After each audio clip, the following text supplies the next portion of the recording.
ഇവിടുന്ന് കാണുമ്പോ ഭയങ്കര രസം കാണാൻ. എന്റെ ലൈഫിൽ ആദ്യമായിട്ടാണ് ഇത്രയും ടീച്ചേഴ്സുമായിട്ട് ഞാൻ നിൽക്കുന്നത്. സ്റ്റാഫ് റൂമിൽ പോലും ഞാൻ ഓടിപ്പോകും.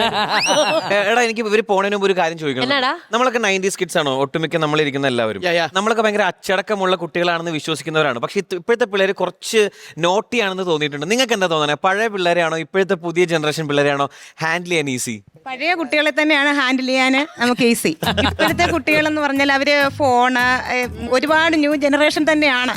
നമുക്ക് അവരോട് കൂടെ ഒത്തുപോകാൻ നമ്മളും ഇച്ചിരി പഴയവരായതല്ലേ, ഞങ്ങളും അവരോടൊപ്പം തന്നെ സ്ട്രോങ് ആയി തന്നെ മുന്നോട്ട് പോയിക്കൊണ്ടിരിക്കുകയാണ് ഇപ്പൊ.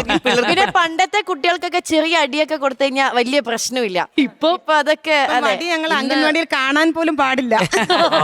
അല്ലെങ്കിൽ ഒരു കാര്യം ചോദിച്ചോട്ടോ, ഇപ്പോഴത്തെ കുട്ടികൾക്ക് പെട്ടെന്ന് ദേഷ്യം വരാറുണ്ടോ? ഉണ്ട്. ഇപ്പോഴത്തെ കുട്ടികൾക്ക് ഭയങ്കര ദേഷ്യമാണ്. അവർ എപ്പോഴും ഈ മൊബൈലും ഒക്കെ കണ്ടുകൊണ്ടിരിക്കുന്നതാണ് അവർക്ക് കൂടുതൽ താല്പര്യം വീടുകളിൽ. പിന്നെ ഇവിടെ വരുമ്പോൾ നമ്മുടെ ആ ചുറ്റുപാടുമായിട്ടൊക്കെ വരുമ്പോൾ നമ്മൾ എന്തെങ്കിലും ഒന്ന് പറഞ്ഞാലൊക്കെ അവരെളുപ്പം ദേഷ്യപ്പെടുകയൊക്കെ ചെയ്യും. അങ്ങനെ ഞാനൊരു സംശയം ചോദിച്ചോട്ടെ. നമ്മൾ എല്ലാവരും ഈ അംഗൻവാടിയിൽ പോകുന്നതാണ്. പക്ഷെ ഇപ്പൊ അംഗൻവാടിയുടെ പ്രസക്തി കുറഞ്ഞ് ഈ pre-KG ക്ലാസ്സസ് അങ്ങനെയൊക്കെ തുടങ്ങിയപ്പോൾ കുട്ടികൾ കുറവുണ്ടോ പൊതുവെ അംഗൻവാടികളിൽ? 3 വയസ്സ് മുതൽ പിന്നെ തീർച്ചയായിട്ടും ആ പ്രദേശത്തുള്ള കുട്ടികളെ അംഗൻവാടിയിൽ എത്തിച്ചതിന് ശേഷം പിന്നീട് മാത്രമേ അവർ LKG വിടാറുള്ളൂ. ഞങ്ങളുടെയൊക്കെ പ്രദേശങ്ങളിലെല്ലാം അങ്ങനെ ഒക്കെ തന്നെയാണ്. പിന്നെ ആ ഒരു ബേസിക് എഡ്യൂക്കേഷൻ ഞങ്ങൾ അംഗൻവാടിയിൽ നിന്ന് വളരെ കൃത്യമായിട്ട് നൽകുന്നുണ്ടെന്ന് ഞങ്ങൾക്ക് ഉറപ്പുണ്ട്.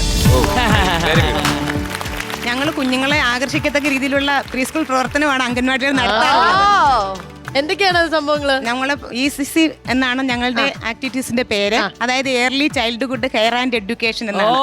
അതായത് കുഞ്ഞുങ്ങളുടെ ശൈശവ പൂർവ്വകാല പരിചരണവും വിദ്യാഭ്യാസവും. അതിന് കളിയിലൂടെ കാര്യങ്ങൾ കുഞ്ഞുങ്ങളെ ഗ്രഹിപ്പിക്കുക എന്നുള്ളതാണ് ഞങ്ങളുടെ ലക്ഷ്യം. എനിക്കത് മനസ്സിലാക്കാൻ പറ്റും. കാരണം എന്റെ അമ്മ എന്നെ ഇപ്പോഴും പഠിപ്പിച്ച പഴയ ഒരു സബ്ജക്റ്റിന്റെ ഒരു ടോപ്പിക്ക് ഡാൻസ് കളിച്ചിട്ടാണ് അമ്മ എന്നെ പഠിപ്പിക്കുന്നത്. അപ്പൊ അതിന്റെ ഉത്തരം ഞാൻ തിരിച്ചാണ് ഡാൻസ് കളിച്ച് പറയുന്നത്. അപ്പൊ എനിക്കത് റിലേറ്റ് ചെയ്യാൻ പറ്റി ഈ പറഞ്ഞത്. ആൻഡ് ഒരു കാര്യം കൂടെ ജസ്റ്റ് ഒന്ന് പറയുകയാണ്. അതായത് പാരന്റ്സിന് അവരുടെ ഡിഫിക്കൽട്ടീസും കാര്യങ്ങളും ഉണ്ട്. അതുകൊണ്ട് ഒരു ഈസി മെത്തേഡിനായിരിക്കാം ഫോൺ കൊടുത്ത് ഒന്ന് ശ്രദ്ധ മാറ്റുന്നത്. പക്ഷെ എനിക്ക് തോന്നുന്നു ഇവർ ഈ പറഞ്ഞതിൽ വളരെയധികം കാര്യമുണ്ട്.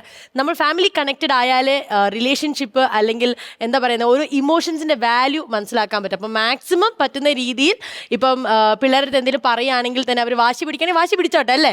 ഇച്ചിരി വാശിയും കരച്ചിലും ഒക്കെ കരയുന്നതാണ് ഒരു ചൈൽഡ്ഹുഡിലെ ഒരു മെമ്മറി എന്ന് പറയുന്നത്. ഇത് പറയാൻ ഞാൻ ആരും ആയില്ല. എന്തായാലും 5000 രൂപയ്ക്ക് ഞാൻ ഉടനെ വരുന്നതായിരിക്കാം ഈ ഒരു സങ്കടത്തോടെ. എന്തായാലും ചേച്ചി, നമുക്ക് ഇവര് നമ്മളെ ശരിക്കും വളർത്തിവിട്ട നമ്മുടെ അമ്മമാരാണ്. പിന്നെ തിരിച്ച് നമുക്ക് ഒരു ചോക്ലേറ്റ് ഓഫ് ലവ് എന്നുള്ള രീതിയിൽ ക്യൂട്ടി ദ ഹാൻഡ് വാഷ് ഇന്നത്തെ main the willy white the bright നമ്മളുടെ ടീച്ചേഴ്സ് ആണ്.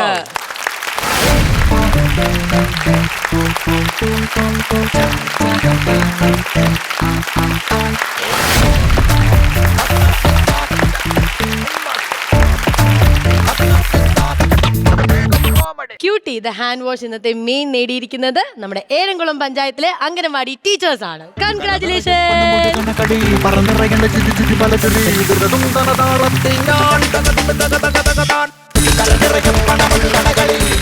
ഇനി ഒരു കാര്യം കൂടിയുണ്ട്. എല്ലാ സ്റ്റുഡൻസും ബ്രൈറ്റ് ആവുന്നത് നിങ്ങൾ ടീച്ചേഴ്സ് പഠിപ്പിച്ച് വിടുന്നതുകൊണ്ടാണ്. അപ്പം നിങ്ങൾ എപ്പോഴും ബ്രൈറ്റസ്റ്റ് ആയിട്ട് ഇരിക്കാനാണ് ഞങ്ങൾക്കൊക്കെ ആഗ്രഹം. അതുകൊണ്ട് willy white the bright goes to teachers.